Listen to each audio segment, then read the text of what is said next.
Hello everyone, my name is Dr. Alejandro Montenegro and I'm an editor for Current Protocols at Wiley. I'd like to welcome you to today's webinar, which is part of a series on advances in immunology, sponsored by Sartorius in partnership with Current Protocols. It's my pleasure to introduce our speaker for today's event, Dr. Lilia Delamarre. Dr. Delamarre is a senior scientist in the Cancer Immunology Department at Genentech. She obtained a PhD in virology from Pierre Marie Curie University in France. She completed her postdoctoral training at Yale University, where she studied the cell biology of antigen presentation in dendritic cells before joining Genentech in 2007. Her team investigates the mechanisms by which dendritic cells elicit T-cell responses and how vaccine platforms can be optimized to generate the magnitude, breadth, and quality needed for cancer-protected T-cell immunity. Her group also focuses on the identification and characterization of cancer neoantigens that elicit anti-tumor efficacy with the goal of improving tools to select neoantigens for individualized immunotherapy. So with that, I'd like to thank again Dr. Delamarre for being with us today and giving this talk entitled Harnessing Neoantigens for Individualized Cancer Immunotherapy. Thanks, Alexandro. Thanks for your kind invitation, and good morning, everyone. I'm glad you can join us for this webinar. So today I'm going to discuss how we can harness cancer-mutated neoantigens for immunotherapy. I'm going first to provide a short rationale for targeting mutated cancer neoantigens. Then I will discuss our progress on better predicting neoantigens for immunotherapy. I will also provide you with a brief overview of cancer vaccines, platforms that are currently in the clinic, and specifically focus on our RNA platform. And I will present you data on our preclinical studies and how this is informing our program. So as you know, T-cells are the primary mediators of cancer immunity. And as you can see on this very nice video by Alex Ritter, the green T-cells are interacting very closely with the red tumor cells. And once they recognize these tumor cells, they kill the tumor cells by releasing granzyme and perforin, as you can see here with the red flash. So these T-cells, are recognizing peptides that are 8 to 12 amino acid long and that are derived from the proteins that are produced by the tumor cells. For an effective immune response to be generated, there are multiple steps that need to occur. First, the T cells, they need to be primed. The dendritic cells that are antigen presenting cells have to take up cancer antigens and get activated, and then migrate to the lymph node where they can prime and activate naive T cells by presenting cancer antigens to these T cells. These activated T cells then migrate to the tumor bed when they recognize tumor cells and kill these cells. This leads to the release of more cancer antigens that can be further taken up by dendritic cells, and therefore amplifying the immune response against cancer. What we now know is that there are multiple steps at which there could be defect in this immune response, and that's why cancers are growing.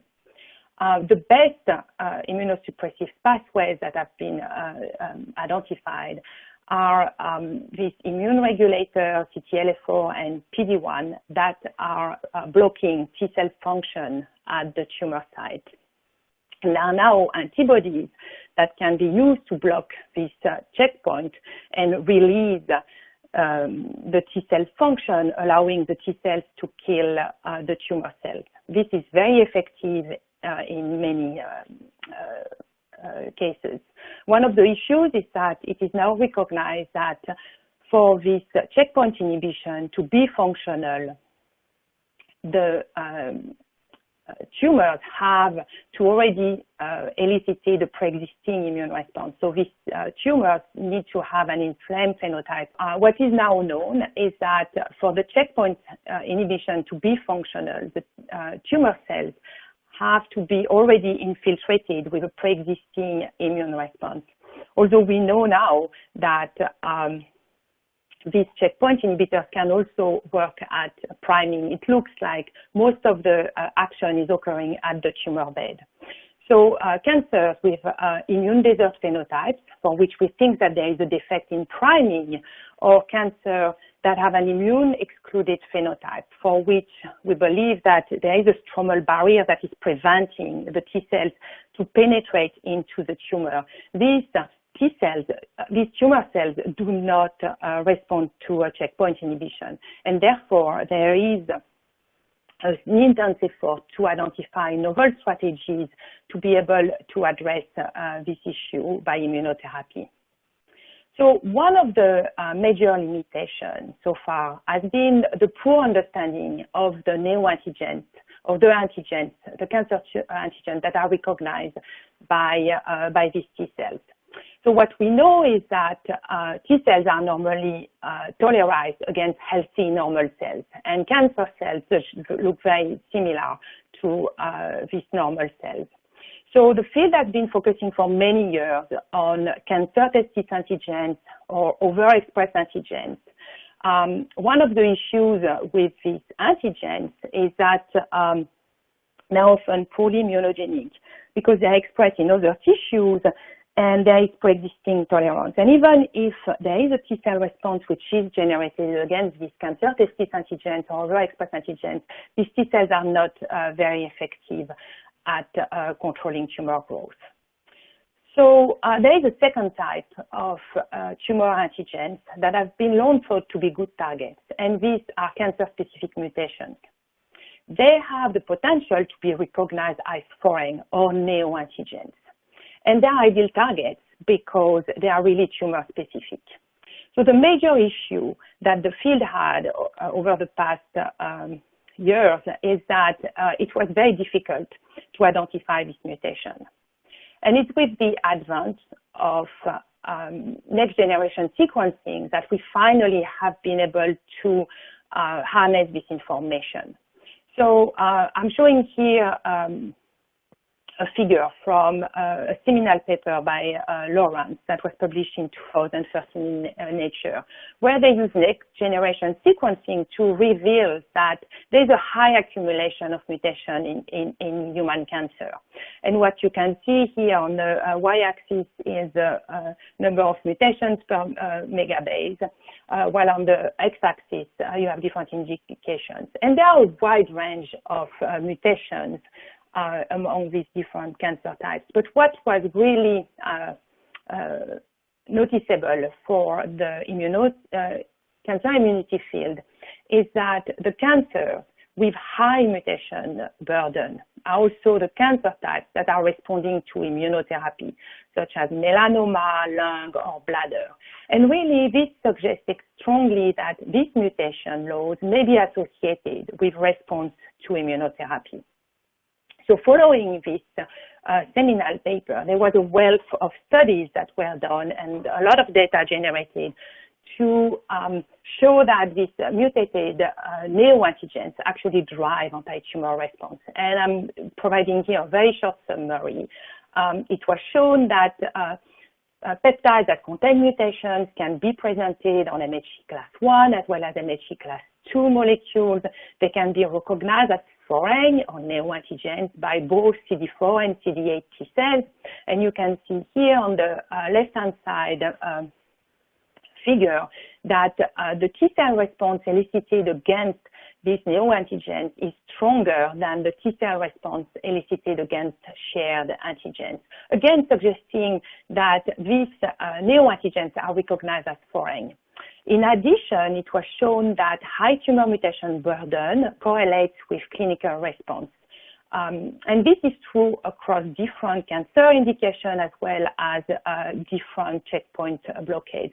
Here is just an example on the right-hand side with Tecentriq, which is an anti-PD-L1 in the context of bladder cancer. And you can see that the patients who are having a high mutation burden benefit from the treatment, while the patients who have low mutation burden do not. the direct evidence that neoantigens elicit an effective T-cell response come from adoptive T-cell therapy, and especially from the group of Steve Rosenberg, who showed that infusion of CD8 T-cells that are specific for the KRAS G12D mutation, which is presented in the context of HLA-C802, is inducing tumor regression in the patient. And you can see that before treatment, there was a lesion that disappeared after treatment. What is also very interesting here is to notice that these T-cells do not recognize the wild-type KRAS in a co-culture assay in vitro. They do not get activated. They don't produce TNF or IL-2. These T-cells only recognize the mutation. So the immune system can differentiate the mutated peptide from the wild-type counterpart. Again, re-emphasizing that these antigens are recognized as foreign. So following this information, there have been a lot of clinical applications that have been that have followed regarding neoantigen identification. So the first one is we can use this information as a predictive biomarker. We can use this information to select patients for immunotherapy. And that is what Merck is doing with Keytruda. They got FDA approval for the treatment of MSI high patients, which are microsatellite instability high or mismatch response deficient patients who have high mutation burden in different solid tumors. And now there is approval for Keytruda, which is the anti-PD-1 for the treatment of these tumors. More recently, there was also the approval of Keytruda for patients who have cancer with high tumor mutation burden, which is more than 10 mutations per megabase. We can also use this information for a biomarker. This allows us to generate tools such as MHC, class 1 or class 2 tetramers that enable us to follow the T-cell response. And you can see here on the right that there is a patient who, upon treatment with pembrolizumab, develop a T-cell response and against the neoantigens, and this is associated with a reduction in the tumor size. So we can track the T-cell response against a tumor. We can phenotype these T-cells. We can better understand how immunotherapy is affecting the T-cell response. And furthermore, we can identify novel targets for immunotherapy and novel combinations for immunotherapy. And finally, we can also develop novel therapeutics. And this is what my talk is going to focus on. So at Genentech, we are very interested in developing therapies against neoantigens, and we have two complementary approaches. We are developing a therapeutic cancer vaccine, which is directly delivering neoantigens to the patients. And this allows the activation of the endogenous immunity. There can be in vivo priming as well as expansion of neoantigen-specific T-cells induced by vaccination. We are also developing adoptive T-cell therapy. So we will be identifying neoantigen-specific TCRs, engineer autologous T-cells with these TCRs, and then expand these T-cells ex vivo and reinject them into the patients.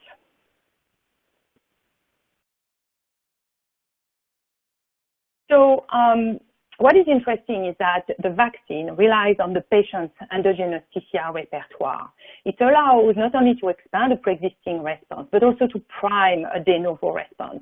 The vaccine is generating a polyclonal response, CD4 and CD8 response, and multiple antigens can be targeted. I think one of the big questions is, can we generate a sufficient number of T-cells for effective tumor control? On the other hand, the adoptive T-cell therapy allows to generate a very, very large number of T-cells ex vivo.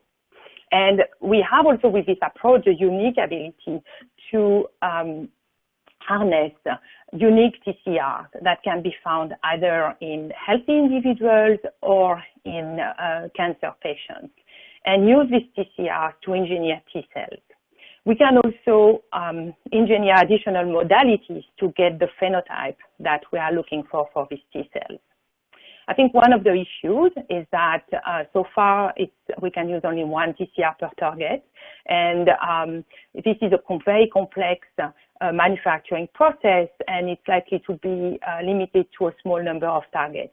There are also questions regarding quality and memory of this T-cell response that is generated ex vivo. But one thing which is interesting is that you can potentially think that we could use vaccines to boost T-cell engineered T-cells. So with a vaccine, we can prime outside the tumor microenvironment, which is highly immunosuppressive. And that will allow to generate a more potent and optimal response. We can provide also the optimal adjuvant and help the immune system to focus on the protective neoantigens. With the adoptive T-cell therapy, we can generate a much larger number of T-cells, as I said before, and the big advantage here is that we literally bypass in vivo priming, and we may even able to bypass over steps of the cancer immunity cycle if we further engineer these T-cells. So a big advantage of this approach of targeting neoantigens is that all tumors are potential targets for this immunotherapy. All tumors harbor mutations. The other advantage is that neoantigens are exquisitely tumor-specific, and therefore they are optimal targets for immunotherapy, and they are likely safer. The major issue is that most tumor mutations are unique for each patient, which means that we have to develop a drug that is uniquely tailored for each individual. We have to develop an individualized manufacturing for each patient. And we also need to tailor an individualized immune monitoring. So that's a lot of hurdles.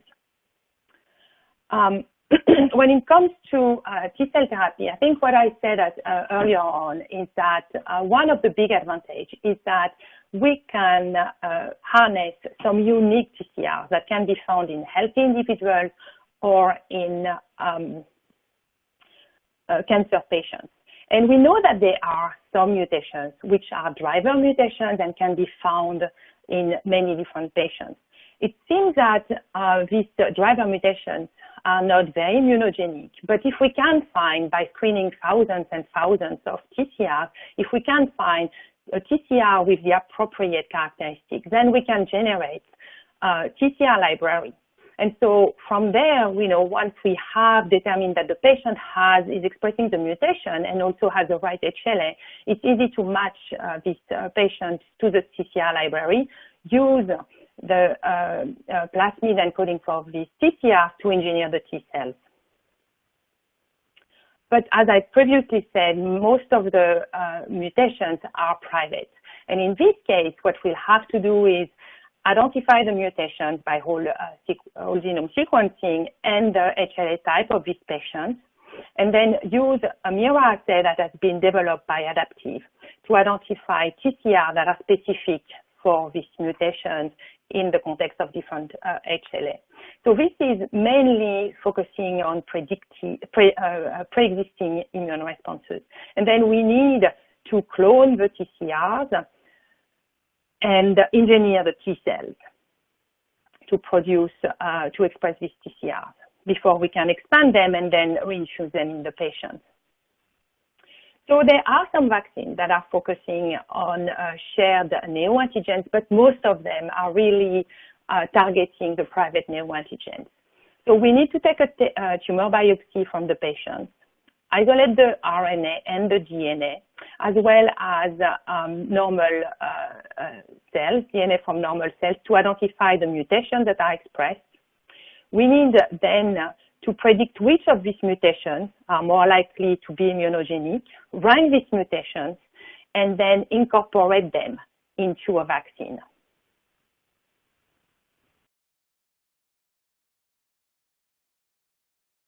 So what are the components that are critical for individualized cancer vaccines? Well, we need a potent platform. We need a platform which is good at eliciting CD8 T-cell responses. But we also need a platform which is simple and amenable to individualized tailoring. We also need to have a good neoantigen selection algorithm. And only if we have both a potent platform and an effective neoantigen selection algorithm will the vaccine induce immunity. And then there is something which is also very important to think about is the end-to-end manufacturing. We need to think about turnaround time. The patients do not have the luxury of time. They often have metastatic cancer and they need a vaccine as soon as possible. It's also taking time for the vaccine to generate an immune response. So if we think about all of this, it's very important to identify a vaccine that can be generated quickly, but also that is potent at inducing a very rapid T-cell response. So I'm going to focus over the next slide on antigen prediction. So in order for these antigens to be presented to T-cells, first the proteins have to be degraded by the proteasome into small peptides. These peptides are then transported through the TAP transporter into the ER, where they are loaded onto MHC class 1.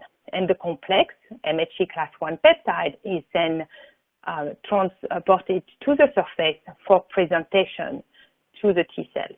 And the T-cells next have to recognize this complex as foreign to be activated. So this is a multi-step process, and only a small fraction of the mutations are actually making it through this process. So only a small fraction of these mutations are immunogenic. So there have been a lot of prediction algorithms that have been developed over the past years to enrich for immunogenic mutations. So what we are looking at in general, what are the criteria for selection? We need to think about tumor expression. You know, what is the level of expression of the gene? Is there clonality? And what is the variant allele frequency? Presentation is an absolute. We need to validate that these mutated peptides have high binding affinity for MHC class 1. And then immunogenicity is something which is also important. And a lot of different groups have been considering looking at the relative affinity of the peptides in comparison to the wild-type counterpart. So there have been some studies that have been published showing that indeed we can identify or predict effectively immunogenic mutations. But if you look at these 3 different studies that have been using different platforms, only about a quarter of the mutations that were predicted to be immunogenic are actually immunogenic. So we need to improve this prediction algorithm. And we can do it two ways. First, we need to improve our ability to predict presentation on MHC class 1.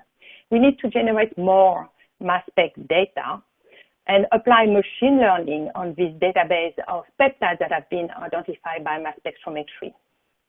The big advantage of this approach is that not only we are looking at binding affinity, but also these peptides are resulting from processing and transport into the ER before being loaded onto MHC class 1. So we are looking at more steps than just binding. The limitations is that mass spectrometry, although it's really improving, is still relatively poorly sensitive. And it's a binary outcome. Either we see a peptide bound or we don't see a peptide bound. And there are also some bias that can be associated with mass spec. Not all peptides are flying as well. And there are some issues also with immunoprecipitating of these complexes. We're often using pan antibodies, but these antibodies are not recognizing equally all different alleles of MHC class I. In regard to immunogenicity, not only the peptide has to be presented to the T cells, the peptide has also to be recognized by these T cells as foreign. So we need to generate a larger immunogenicity database, and that will come from preclinical model, as we have already done, but also from all the clinical studies that are being done looking at pre-existing immune response as well as vaccine-induced responses. I think it has been very important for the field to really do an in-depth analysis of the T-cell response following vaccination, so we can better understand the determinants that are leading to immunogenicity of these peptides. So what we have done at Genentech and what other groups have also done is generating a lot of mass spec data. We have over 600,000 presentation data points. We use machine learning, and that includes different features that are associated with presentation, such as the amino acid sequence of the peptide that is bound to MHC class I. We have also looked at the flanking regions around this peptide, as well as the contact residues of MHC1.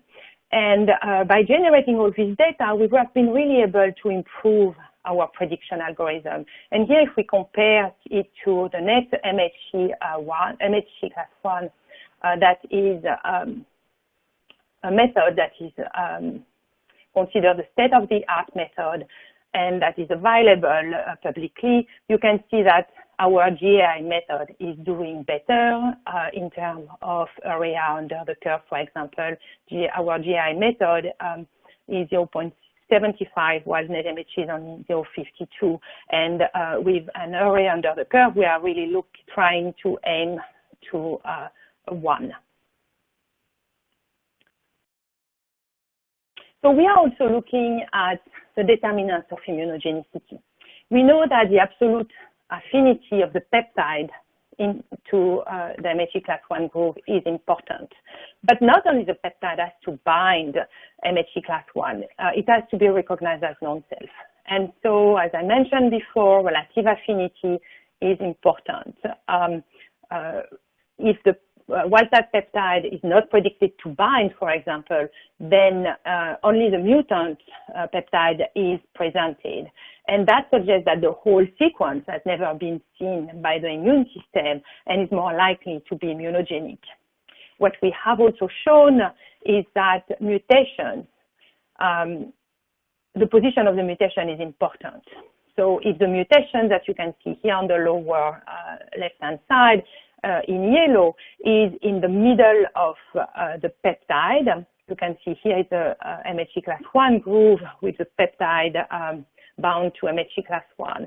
And so if the mutation is in the middle of the peptide facing up toward the TCR, it's more likely to be recognized as foreign and immunogenic. While if the mutation is hidden into the MHC class I groove and not seen by the TCR, by the T cells, it's less likely to be immunogenic. There are also some studies that have suggested that similarity to microbial epitope may be important for these peptides to be recognized as foreign.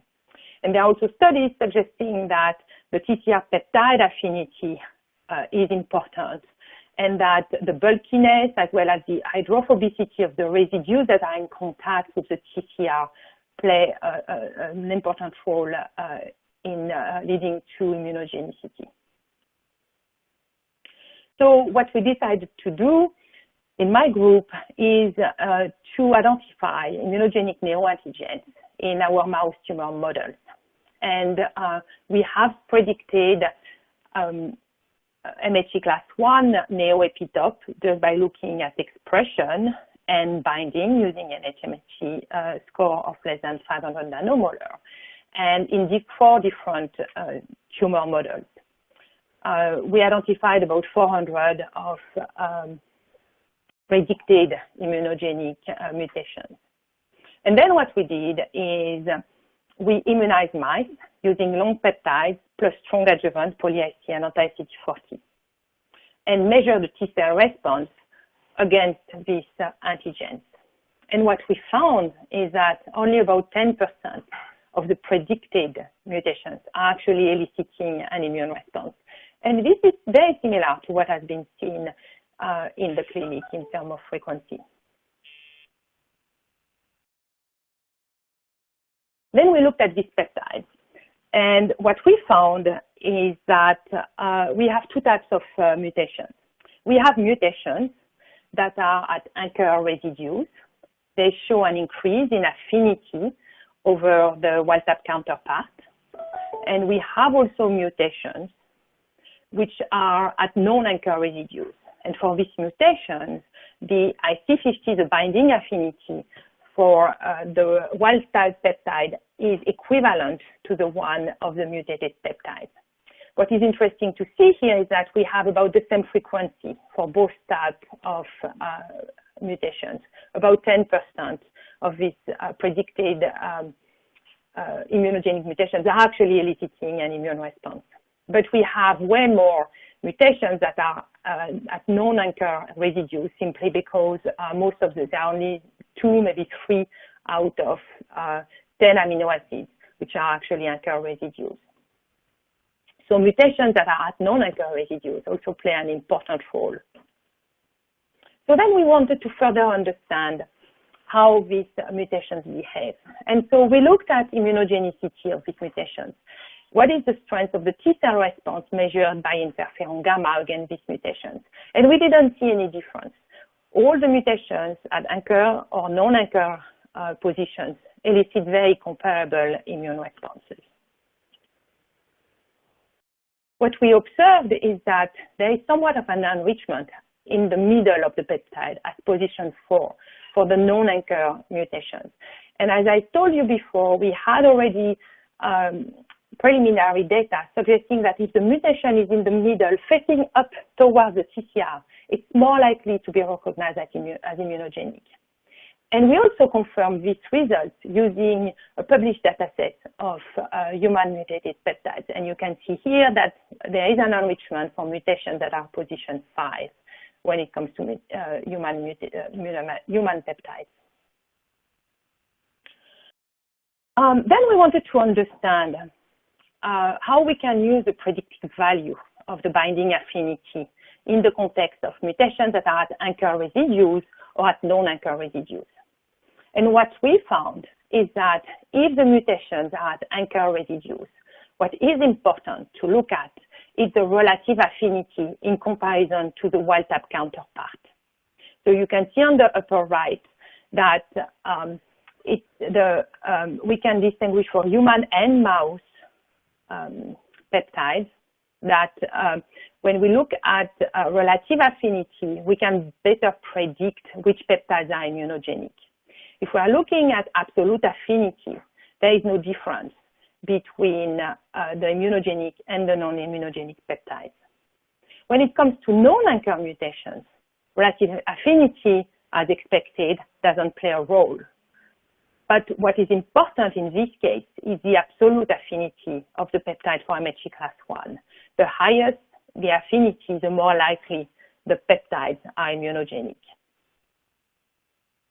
And so we think that including the anchor context is very important when it comes to ranking neoantigens based on binding affinity. So we have been focusing mainly on single amino acid changes because they are the most abundant.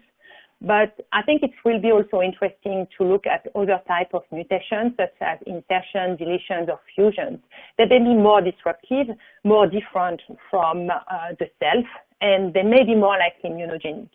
There are also other categories of neoantigens that we should look at, potential post-translational modifications that could alter recognition of the TCR for these peptides. And there is also quite a lot of work going on at looking at the potential of endogenous retroviruses or dark matter. As these retroviruses are dysregulated, their expression is dysregulated in cancer, it may be that they could behave as neoantigens. There are also other factors that we need to take into account, especially tumor expression. You know, what is the expression of the mutated proteins? What is the allele of expression by tumor cells? We know that one of the major issues we are going to face is that MHC class I expression is often downregulated in tumor. Clonality is also very important. The goal is to target tumors that are expressed by most of the tumor cells to avoid escape. And finally, something that the field is starting to look at is the role of the CD4 Tcells. There is more and more data suggesting that they play an important role, although it's not fully clear what they are doing. But their prediction algorithm is relatively poor. Although, on the other hand, what has been interesting is that the vaccines appear to be better at eliciting CD4 T-cell responses than CD8 T-cell responses. So we may not need to have a very good prediction algorithm for the CD4 T-cells. This has to be seen in the future. So I'm going to switch gear now and discuss vaccine platforms. So there have been quite a few studies that were published over the past few years using different vaccine platforms, a DC-based vaccine, an RNA-based vaccine, as well as peptide-based vaccines. What is interesting with these studies is that the good news is that they show no severe adverse events.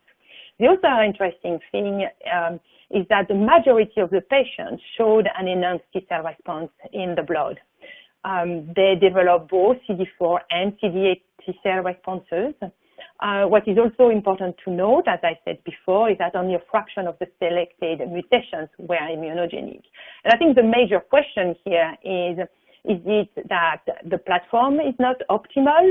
Is there some type of immunodominance going on? This is a phenomenon that is very well known in the infection field as well as in the tumor field. Some peptide of some mutations or some seem to be dominating the immune response. Or is it that our prediction algorithm is not fully optimal? It's probably a little bit of both, but further studies are needed to better understand the contribution of the platform and the algorithm. These studies, the Keskin studies in 2019, showed that the vaccine induced expansion of the T cells at the tumor site. Either the T cells migrated to the tumor site, the activated T cells migrated to the tumor site, or they were local activation. But that's interesting to see that these T cells can reach the tumor. When it comes to clinical response, I think, this is the data that are really missing. There are some anecdotal suggestions that these vaccines can be effective, but many of the patients that were treated had no or limited metastatic disease. The reason is that it takes time to make this vaccine currently, and so the patients that were chosen had usually low or limited tumor burden. So the jury is still out there when it comes to efficacy. There are a lot of different platforms currently in the clinic. This is not an exhaustive list of companies, but this is a competitive field. What is interesting is that there are a lot of different vaccine platforms. RNA vaccine, DNA vaccine. There are also some companies choosing vectors, so viral vectors as well as bacterial vector, and companies have also decided to go forward with an heterologous prime boost, which has been shown to be very effective, but it's also very challenging when it comes to manufacturing two different vaccine platforms for an individualized approach. So we are eagerly waiting for the results of these clinical trials. So Genentech, in partnership with BioNTech, has a program, a cancer vaccine program. And what we chose is an RNA-based vaccine. The reason why we like the RNA-based vaccine is that it's easy to make. and RNA. And the RNA has the two functions that are required for a good vaccine, a good platform. So the single-stranded RNA is a TLR7 agonist, so it provides the innate stimulation which is necessary to activate dendritic cells and promote T-cell response. And the RNA is also a messenger RNA that is expressing the neoantigens. Up to 10 neoantigens can be expressed in this cassette. The RNA has been engineered such that we have signal sequences, at the N-terminus and the C-terminus of the polypeptide to increase presentation on MHC class 1 and MHC class 2. And we have also 5' UTRs and 3' UTRs that have been engineered to improve expression. This RNA is encapsulated into a liposome that has been optimized for delivery IV and targeting of the spleen. In the spleen, the RNA lipoplex is taken up by macrophages and dendritic cells. As I said earlier, the RNA is stimulating TLR7 and 8. This leads to the production of pro-inflammatory cytokines as well as co-stimulatory molecules that are required for priming of naive T cells. The RNA also somehow is translocated into the cytosol, where it's translated into a polypeptide that is degraded into peptides that are either loaded on MHC class 1 for presentation to CD8 T cells, or that are loaded on MHC class 2 for presentation to CD4 T cells.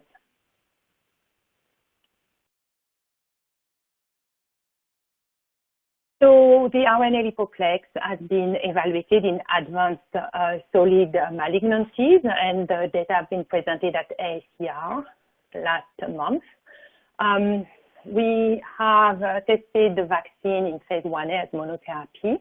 It is overall very well tolerated, and the majority of the patients, 86% of the patients that have been evaluated, showed an enhanced T-cell response in the blood after vaccination against neoantigens that were found, that were incorporated into the vaccine. We identified both CD8 and CD4 T cells. We also have shown the data of our phase 1B that is in combination with atezolizumab. And again, the combination is well tolerated, and the majority of the patients that were evaluated showed an enhanced T-cell response in the blood. We have also preliminary evidence of expansion of vaccine-induced T cells at the tumor site, again, suggesting that these T cells can migrate to the tumor. So these studies were very interesting, but not really aimed for looking at efficacy. So we have now 2 ongoing randomized phase 2 studies to better understand the impact of the vaccination on anti-tumor efficacy in combination with checkpoint inhibitors. We have a study in metastatic melanoma patients together with, in combination with pembrolizumab, a PD-1 antibody.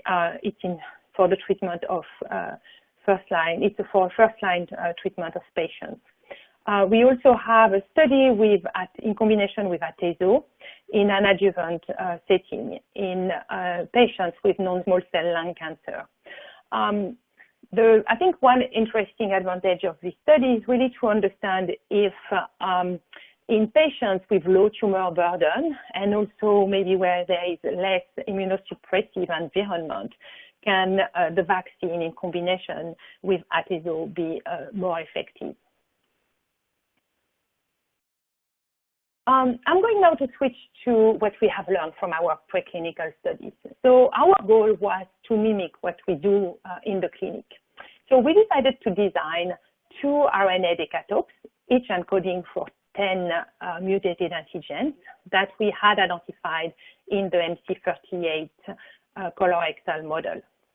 And so we immunized mice in order to better understand if these T cells are migrating to the tumor, what is their function at the tumor site, and if we could see any correlation between tumor size and protection, as well as studying combination studies. We also looked at the requirement for efficacy. And so what you can see here is that these two decatopes elicit a T-cell response against multiple antigens. Each color indicates that a different antigen is recognized by these T-cells. And they, both decatopes elicit a T-cell response overall that is very similar in terms of magnitude as seen by interferon gamma production. So the first question we wanted to ask is, can we induce with the RNA-LPX a functional T-cell response that gets to the tumor? And yes, indeed, after vaccination, we observed that there is an increase in the number of T-cells that are infiltrating the tumor. And you can see here that in addition, in the middle here in the panel, we see that there is an enrichment for neoantigen specific T-cells at the tumor site in comparison to the spleen, suggesting that these T-cells do preferentially migrate or proliferate at the tumor site where they recognize antigen. We also look at the function of these T-cells, and they produce at the tumor site quite a lot of interferon gamma, and this is dose dependent. The higher the dose of vaccine, the higher the production of activated T-cells at the tumor site. Next, we wanted to ask if this T-cell response is functional and how often we needed to vaccinate. And here is again the MC38 model. We immunize tumor-bearing mice with the vaccine once, twice, or 3 times, or even 4 times. So we are vaccinating every week. And what you can see is that the vaccine is effective at controlling tumor growth. But what is also interesting is that it seems that we need to continuously vaccinate the mice for this T-cell response to continue controlling the tumor. If we vaccinate only twice, we see quite a few tumors which are actually growing again after vaccination, while vaccination 4 times is leading to a more profound response. So we wanted to further understand what was going on. And so what we did is we looked at the T-cell response after immunization at day 5, day 12, and day 19. And what you can see on the left-hand side is that there is a very nice T-cell response, polyclonal T-cell response against different neoantigens that is generated at the tumor site. And we see a very similar magnitude of T-cell response up to 19 days post-vaccination. What is more interesting is that when we look at functionality of these T-cells, what we observe is that these T-cells lose functionality very quickly after vaccination, suggesting that they are getting exhausted. And if we revaccinate these mice, what we observe is that there is an increase in proliferation of these T-cells and functionality of these T-cells. So continued vaccination is needed to maintain a pool of proliferating and functional CD8 T-cells. We wanted to also see if there is a correlation between the tumor size and response. So we vaccinated mice at different times after implanting the tumors in mice. And what we found is that the earlier we start vaccinated and the more profound is the T-cell response. When the tumors are too big at day 18, they barely respond to vaccination. And that could be for 2 reasons. It could be that the T-cell tumor cell ratio is critical. There are too many tumor cells at day 18 for the T-cells to effectively control tumor growth.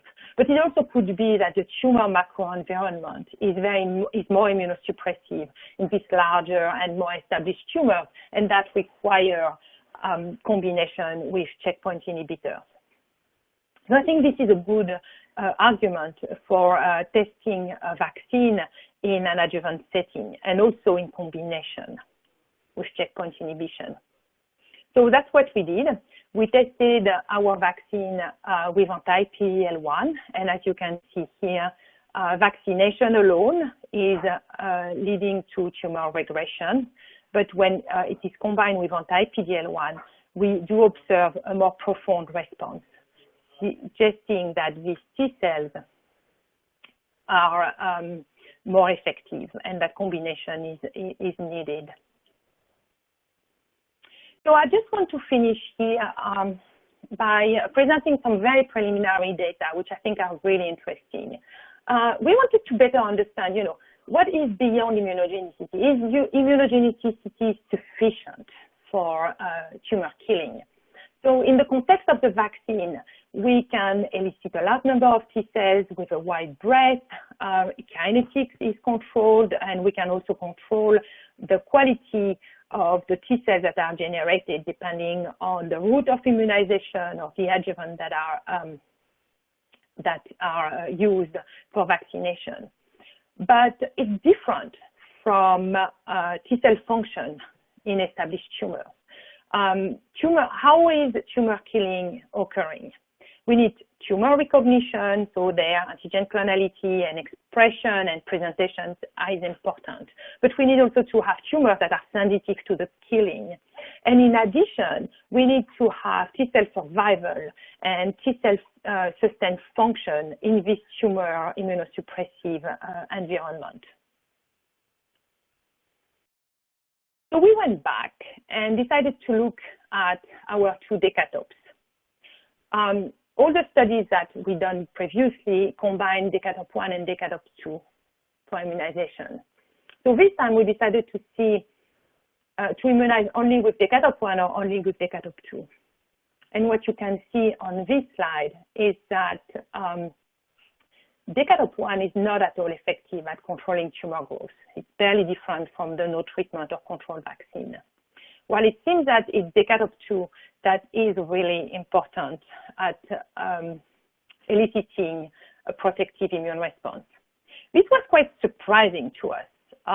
If you look at the 2 decatopes, as I said earlier, they elicit a very similar T-cell response in terms of magnitude in healthy mice.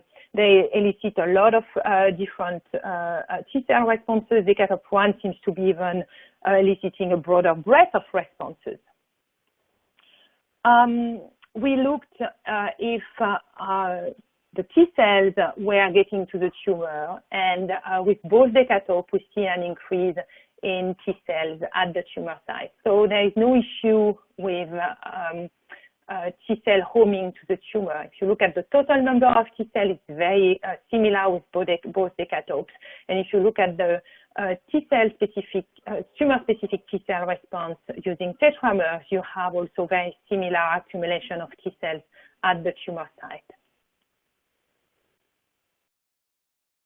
Then we decided to do a prophylactic vaccination. So first immunize the mice and then challenge them with MC38 tumor cells. And we had the surprise to find that decatope 1 is very effective at controlling tumors when the decatope vaccination occurs before we challenge the mice with the tumors. And it's as good as decatope 2. So which means that decatope 1 can induce T cells that recognize and kill tumor cells. So why don't they control tumor growth in therapeutic settings? We don't have a good answer yet, but this is, I think, very important to understand. Some antigens are providing protection in prophylactic settings only, while others are providing protection in both prophylactic and therapeutic settings. And it's very important for us to understand what are the determinants of this difference.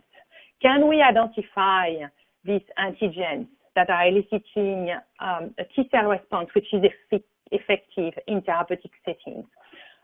We are trying to understand if these differences is the reflect of different tumor neoantigen properties, such as clonality, expression, or presentation? Or is it related to the fact that there is a pre-existing immune response against some of these antigens? Maybe if there is a pre-existing immune response, vaccinating is going to elicit a faster, stronger response, while if the vaccine has to elicit a de novo response. Is there also something specific with the tumor microenvironment? There are some studies that are suggesting that very high affinity T cells are actually getting exhausted faster than T cells with lower affinity. So maybe there is a TCR affinity sweet spot where the affinity is sufficient for killing the tumor cells, but not too strong so that these T cells get exhausted. And then the next question is, how can we overcome this lack of efficacy that we have observed with some neoantigens? Can we use combination therapy? Or do we have to deliver a very large number of T cells through adoptive T cell therapy in order to overcome this issue? So I just want to finish by saying that I hope I convinced you today that neoantigen-specific cancer vaccination can potentially be effective at controlling tumor growth. We need to identify the right vaccine platforms that are potent in terms of immunogenicity, but also that can be tailored for an individualized patient.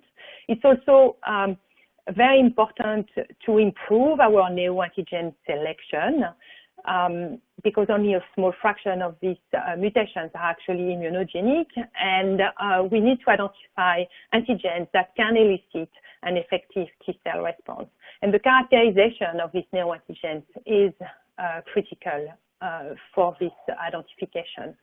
Finally, I want to add that identifying the right patient population is important. Not only the tumor have to have high tumor burden, but we also need to consider the tumor burden itself. And it's possible that by testing this vaccine in adjuvant settings where the tumor burden is lower, where there may be less immunosuppressive environment and more time for the vaccine to be generated and for the T-cell response to be mounted in each individual, will provide the key for success. I also want to add that combination therapy will be critical. We need to identify partners that can improve the magnitude of the T-cell response, help further increase the migration of these T-cells to the tumor, and improve the sustained functions of the T-cells that are induced by the vaccine at the tumor site for success. And with that, I just want to thank everybody in the cancer vaccine team, both at Genentech and at BioNTech. It's been a real honor working with all of these people on this exciting project. And I want to thank you for listening.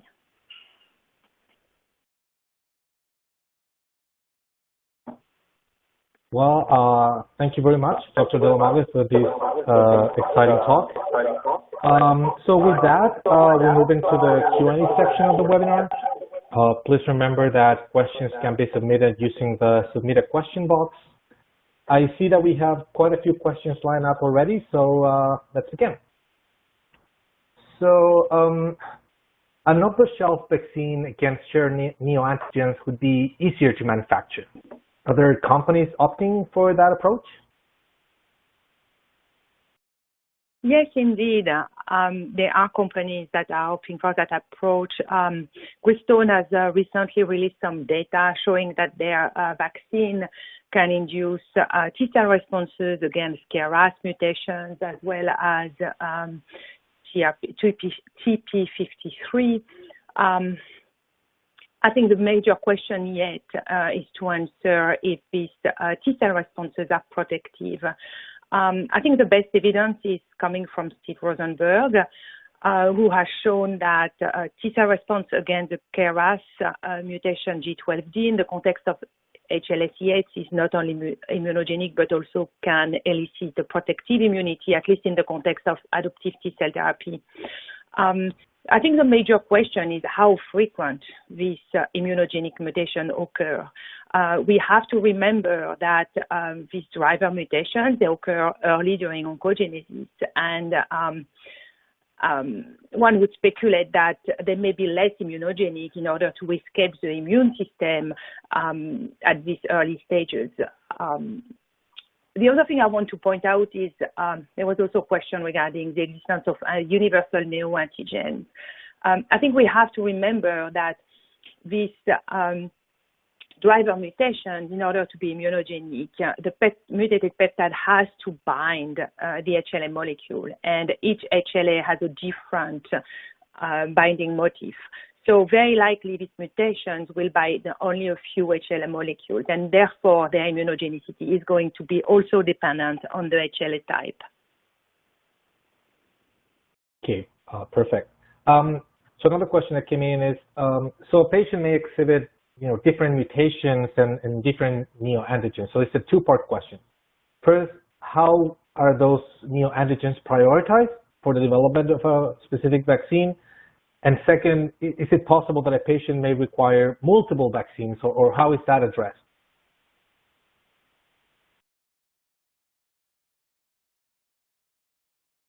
So I'm not sure that I fully understand the second part of the question. So the first part of the question regarding how these neoantigens are identified. So first we need to identify the Sorry? How they are prioritized, because a patient may exhibit multiple mutations and multiple neoantigens, right? Yes, totally. So many of the vaccines incorporate multiple mutations. So, I think a lot of the vaccine actually incorporate up to 20 mutations. There are other vaccines which are larger, like vaccines like adenoviruses or viral vectors or even bacterial vectors, which allow for encoding a larger neoantigen. So you can go to up to 100 neoantigens. So indeed, you have to select these mutations for a lot of the vaccines. The way they are selected is one based on the prediction of their binding affinity for the HLA. It's also depending on the expression of the antigen by the tumor cells, and it's also dependent on the clonality of these mutations. And I think, maybe even sometimes there is also, it's also taken account if these neoantigens are predicted to elicit a CD4 response.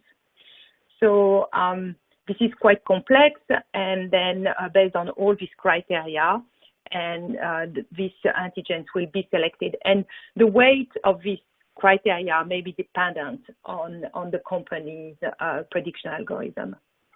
Mm-hmm. Mm-hmm. Okay. And another question. So novel vaccine platforms based on DNA or RNA, like the work that Moderna is doing, are being evaluated against COVID-19 now in healthy individuals. Is this information useful for the development of cancer vaccines, like the lessons that we learn from those approaches?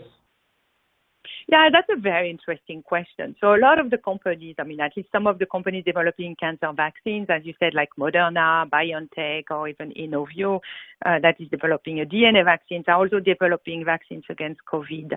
I think it will be a great opportunity to really do a side-by-side comparison of these novel but also unproven vaccine platforms.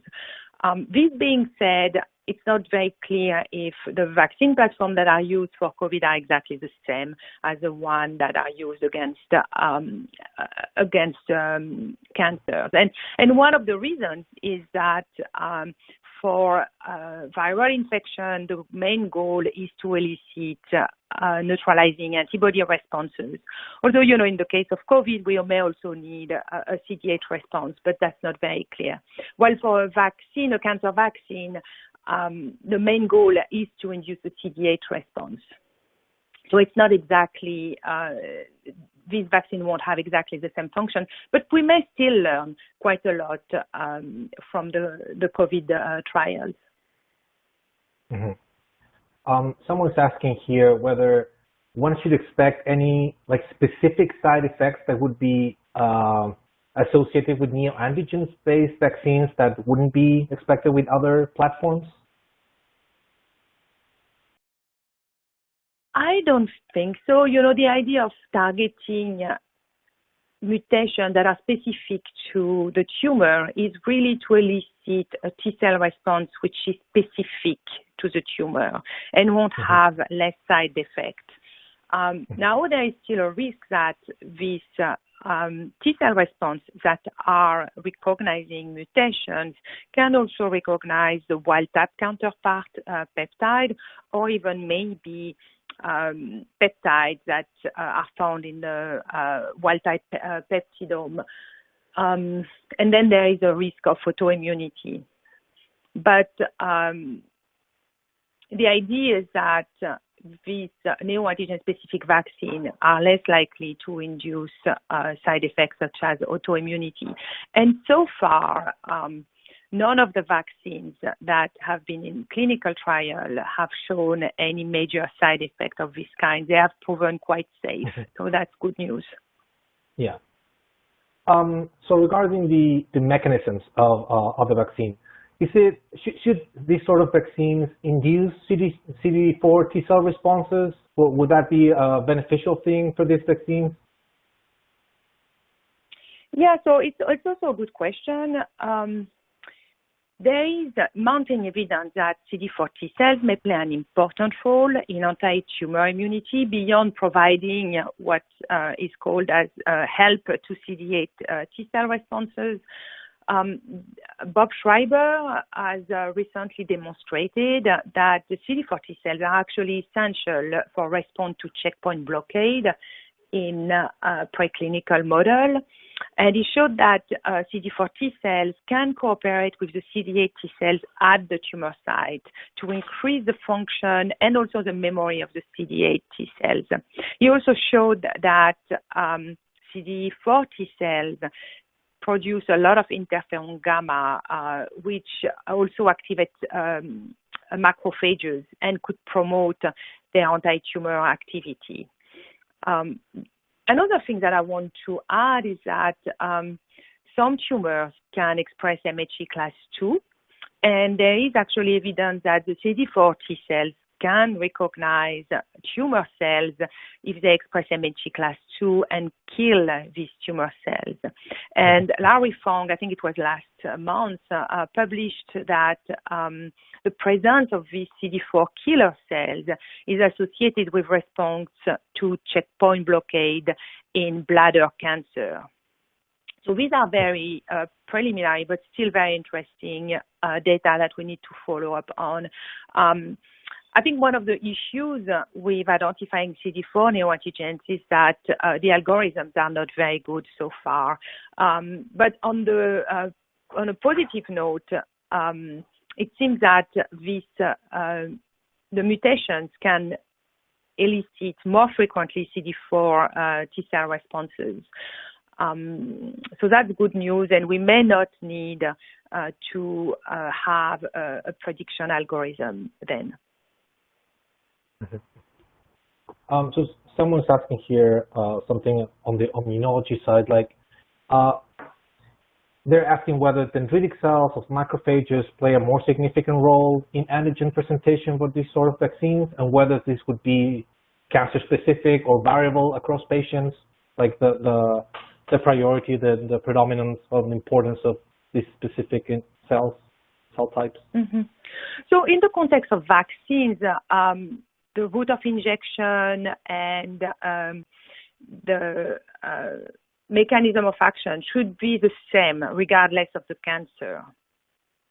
What has been shown for a lot of vaccines is that dendritic cells are absolutely critical for priming of a T-cell response. The work that we have done with the RNA vaccine, the BioNTech RNA vaccine, is clearly shows that dendritic cells are critical. I think there are also some studies that have been done with the Moderna vaccine also showing that dendritic cells are essential for inducing a T-cell response with this vaccine. the role of macrophages is a little less clear. I think more work needs to be done. Okay. And here's a question more on the technical and experimental side of things. Someone's asking whether your team has tried to deplete CD4 plus T cells in the prophylactic setting. Sorry, I didn't hear your question. Would you mind repeating it? If you or your team have tried to deplete CD4 plus T cells in the prophylactic setting. Oh, if we would have seen a difference in terms of protection. We have not done that. What I can tell you is that we also looked at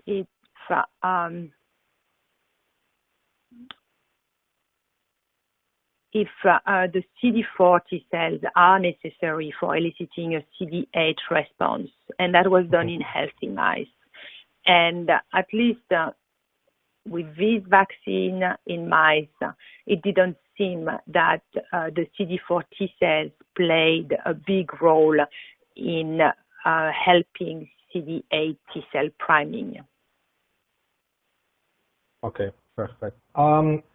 So I think, unfortunately, we've reached the end of our time for questions today. I'd like to thank again Dr. Lilia Delamarre from Genentech for her presentation today on harnessing neoantigens for cancer immunotherapy. Any questions that we were not able to get to today will be answered by email if possible. This presentation was sponsored by Sartorius in partnership with Wiley's Current Protocols and will be available for on-demand viewing on the Current Protocols website at currentprotocols.com. There, you can also learn about upcoming events and about the Current Protocols program. So on behalf of everyone at Current Protocols, we thank you very much for attending, and we hope to see you again next time. Thank you. Thank you again, Dr. Lilia Delamarre. Thank everyone. Have a great day. Thank you.